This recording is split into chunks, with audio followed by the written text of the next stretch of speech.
galing pa. Matapos ang matagumpay na engagement ni Gerald Napoles at Kim Molina, bet na bet daw ng dalawa na ganapin ang kasalan sa dagat dahil say ng aktres, sirena siya at diver daw si J.E. May sisir... Ano ganon?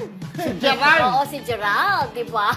May sisira. Sa ngayon, di pa naman na isi-share ng dalawa kung possible ba ngayong taon ito magaganap o kailan nga ba ang wedding. Yes. Kaya ko naman shokoy si Oo. ano, Gerald, mukha naman siya na shokoy na gwapo. Yes. Gwapo Gwapo rin ng na shokoy. maganda naman si Kim. Oo.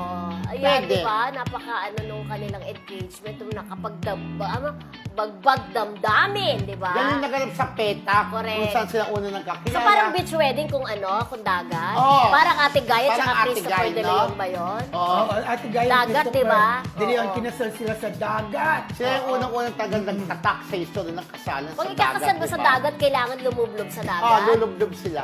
Kasi ganun. Hindi naman. Kasi hindi, talaga lumulublob. Kasi kailangan may experience sila yung dagat. Para ano? Para Ay, hindi ba kasal sa parang sila sa gitna ng Sa dagat? gitna. O hindi lang parang Hindi naman kailangan lumublob, no? Ikaw naman. Eh, paano yung gown? Bumili ka ng patola. Kumakain ako ng patola. With miswa. Masarap ang isang patola. Pero, Correct. pero tama naman si Rodel, mas dramatic yun kung sa dagat. Dagat talaga, maganda. nandun. Nandun sila sa yate. oo. Di ba, bongga? Pwede rin nakalubog, sabay binyag. Correct.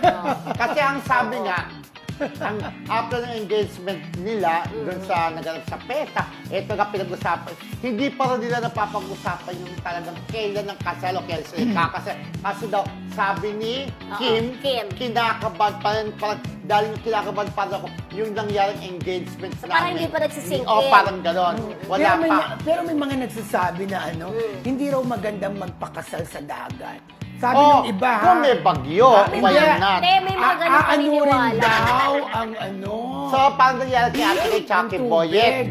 Inanod May yung mga ano. paniniwala din, Oo. iba-ibang paniniwala yan na hindi rin daw magandang mag-garden wedding. Sabi nila dapat daw sa church. May mga ganong paniniwala, May ganon. di ba? Pero ako iba pa rin Kung pala ikakasal ka ikakasal ako. Oo. Kung ako ikakasal na, ang gusto ko ay sa simbahan. Kasi solemn na solemn. Iba okay. sa simbahan. Yung presensya talaga ni Oo. Lord. Pero ako kung pagpipiliin, church wedding o Church beach wedding. wedding. Ay, hindi.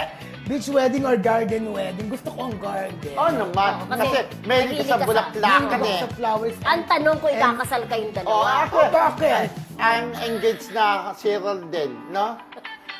Puso mo.